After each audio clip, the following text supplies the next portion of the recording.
As the prophet of esports, I rely on trustworthy and meaningful data every day.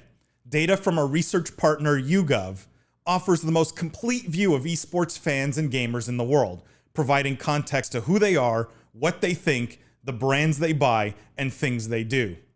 YouGov's connected insights and research services inform strategy at every level. If you're a team, a brand, agency, or rights holder, you should be talking with YouGov. Their partners measure and maximize ROI and are telling compelling stories with data.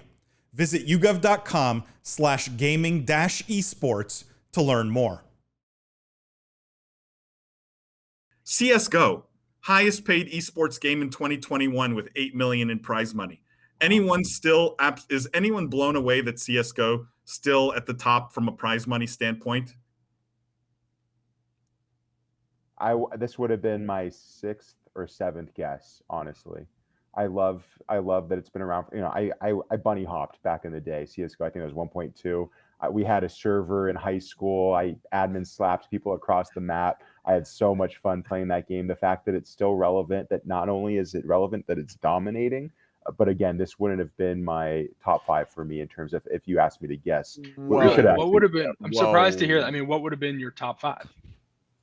Obviously, Dota, League, I assume would be in there. Dota, League, I put Fortnite up there. I put COD Mobile potentially, or split COD and COD Mobile for another 2. COD Mobile? I mean, they haven't had any big tournaments, have they? Fortnite didn't have a World Cup. If they had a World Cup, I guess it would have been higher. Right? This is only 8 million. I guess that's what it is. That I'm ignoring it for this year, right? And maybe that's why CS:GO snuck in here. Guys, I gotta tell you 2 things. First of all, I think this is for the first half of this year, right? It's the highest prize for. Okay. That's because all the big tournaments for the major leagues run in the calendar years, and they haven't had their big tournaments yet. Like, that's part of what's going on here. Is like, I guarantee you, League will be way higher when we have the World Championships of League and their biggest prize pool is deployed. That's part of it. But the other part of it is the nature of the property here, right? Counter-Strike is one of the properties that isn't directly or isn't as aggressively monetized by the publisher, right, in their owned publisher league, right? So how do these third parties effectively create interest in Counter-Strike if they don't have the same exclusivity and publisher control that, say, a League of Legends has, right? The answer is pricing. That's how you make your events marquee. So this particular structure, the publisher choosing to be more hands-off, has created incentives for other people to have higher pricing because it's one of the easiest ways to differentiate third-party events in the absence of fiat. That's what's going on. Bam! Bam! Christina says, hi, guys. Hey, Christina. Welcome. Hey, Christina. Six Cannon says, would you say it's above CS Valorant in competitive esports or below? Where do you guys put CS today? William, you had a strong opinion there. Whoa. I mean, CS and there's so many factors, right? There's prize money, there's total media dollars. From a betting perspective, it's still top 3. I mean, it's actually number 1. Yeah. Still. I wouldn't put CS in the top 3 esports today.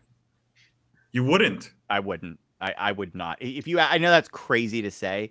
If you asked me to make a list of the top 3 I mean, it's close. I don't think it makes top 3. Well, now you have to make the list. What's your list? You can't just say something that I think you're not going to get juiced. Whoa. I mean, I would I really need an animation. You got juiced. With like splatter on the individual, the individual Where's corners. That soundboard. I mean, League is obviously number 1, right? I don't think anybody disputes that.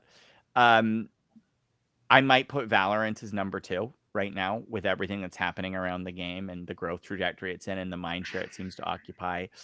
3rd, I might have, it's a tricky one, but I might have either Call of Duty or Dota. Depending on, I mean, this is like a very abstract measure. Like, obviously, if you say, let's measure pure viewership, right? Let's do this. If you measure pure player base, right? The number feels like there's a lot of the professor's you're using a lot of projection. Yeah, this is like a holistic sense of the traction a brand has in the marketplace, the number of the player base it occupies, its cultural relevancy, like that. There's a lot of, this is a very hand wavy index. I feel like if you were saying like, what is the biggest esport in 3 years from now, what do we think the list will be? Like, I kind of feel like your list makes more sense than today. Well, then like it's hard to say Call of Duty. I mean, Call of Duty. You're going to tell me mobile's not on that list 3 years from now? I should have just had all 30 years mobile from now. esports. Number Mobile, 0, 3 years. all mobile. But I mean, guys, the reality is CSGO is a fantastic game and one of the highest skill cap games, I think, in esports today. I also think the reality is it has a direct competitor, like a absolute direct competitor in Valorant today, right? Like you cannot deny Valorant is aimed at squarely taking market share from CSGO. It doesn't have the competitive support that Valorant does from the publisher. And I know it has a very strong competitive scene, but it's nothing like Riot has shown they're able to execute with the LCS, right? Which is the gold standard for esports. And it also just doesn't appear to be as actively maintained. And it's had less recent successes as a brand. You know, I can point of high profile things that probably haven't worked in CSGO recently, like say, what was that whole Crossfire League that got started or whatever, that I think, you know, we've never talked about again. Do you know what I'm speaking of with the four top pro teams, right? Like I can talk about a lot of things that have tried to activate around CSGO that haven't worked, which is generally not a great sign for a brand. I think the reality is it's by no means dead. It's one of the biggest esports in the world. It just, there was a time when it arguably would have been number 1. I don't think it is in the top 3 right now. And I think it's a lesson to all games, you know, look, like you can be insurmountable with a huge player base, but you know, you at some point, right? Like you're vulnerable to disruption, just like Paul, you see the same thing is happening to World of Warcraft right now, you know?